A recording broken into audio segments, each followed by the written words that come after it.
இது ஒரு மாயாஜால கதை. மெல்லிசை போல் நகரும் காற்றும், பசுமை தழைக்கும் வனாந்தரமும், வானவில் நிறங்களால் அலங்கரிக்கப்பட்ட ஒரு அழகிய மயிலும் இன்னும் ஒரு விசித்திரமான கிளியும் கொண்டது. ஒரு காலத்தில் பச்சை வண்ணத்திலும் நீலப்பசுமையிலும் மின்னும் மயில் ஒன்று ஒரு அமைதியான காட்டுப்பகுதியில் வாழ்ந்தது. அது தனக்கே உரிய பாவனைக்கேற்ப வானை நோக்கியே அதிக நேரம் கழித்துவிடும். அந்த மயில் மிக அமைதியானது.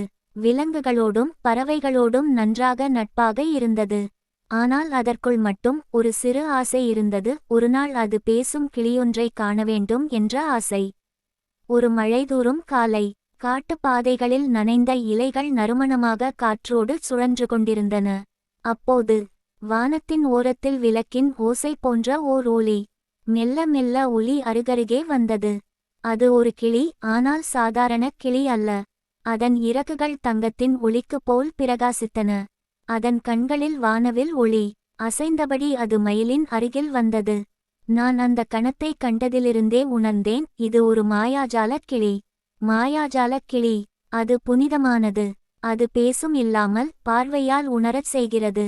அது யாரை அணுகுகிறதோ அவர்களுடைய உள்ளத்திலுள்ள சிறந்த உணர்வுகளை வெளிக்கொண்டு வரச் செய்கிறது. அந்த மயில் சாதாரணமல்ல. அதன் உள்ளத்தில் இளமை, சுதந்திரம், கனவுகள் அனைத்தும் அடங்கி இருந்தன. கிளி அதை உணர்ந்தது. அந்த நாள் முதல் அந்த மயிலும் கிளியும் நண்பர்களானார்கள். பேசாமல், சொற்களின்றி, ஆனாலும் மிக ஆழமான உறவு. ஒவ்வொரு நாளும் மயில் கிளியுடன் சென்றது. அந்த கிளி மயிலை வெறும் இடங்களிலிருந்து அழைத்து வானத்தின் அருகே மேகத்தின் மேல் பயணிக்கச் செய்தது.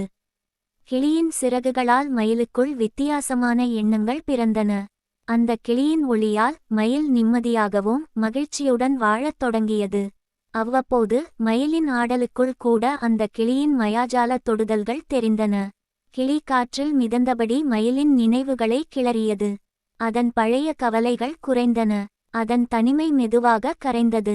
இப்போது அது வெறும் மயிலல்ல, ஒரு கனவுகளின் தூது. வனத்தின் மற்ற விலங்குகளும் மயிலில் ஏற்பட்ட அந்த மாற்றத்தை கவனித்தன. அதில் ஒரு புது ஒளி, ஒரு புது அமைதி. எல்லோருக்கும் அது ஒரு எடுத்துக்காட்டு.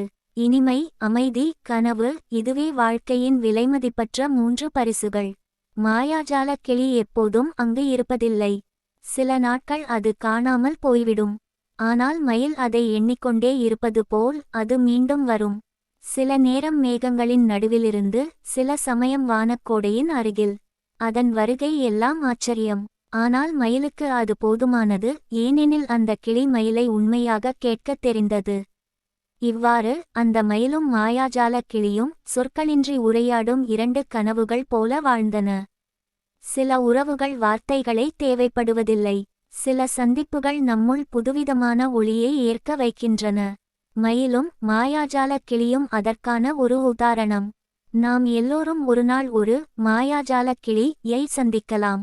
அது ஒரு நண்பராக இருக்கலாம், ஒரு கனவாக இருக்கலாம், அல்லது நம்முள் உள்ள சிறு ஒளியாக இருக்கலாம். அதுவரை மனம் திறந்து வையுங்கள். மயிலாய் மழையில் ஆடுங்கள். கிளியின் மாயம் உங்கள் மனதிலும் ஒலிக்கலாம்.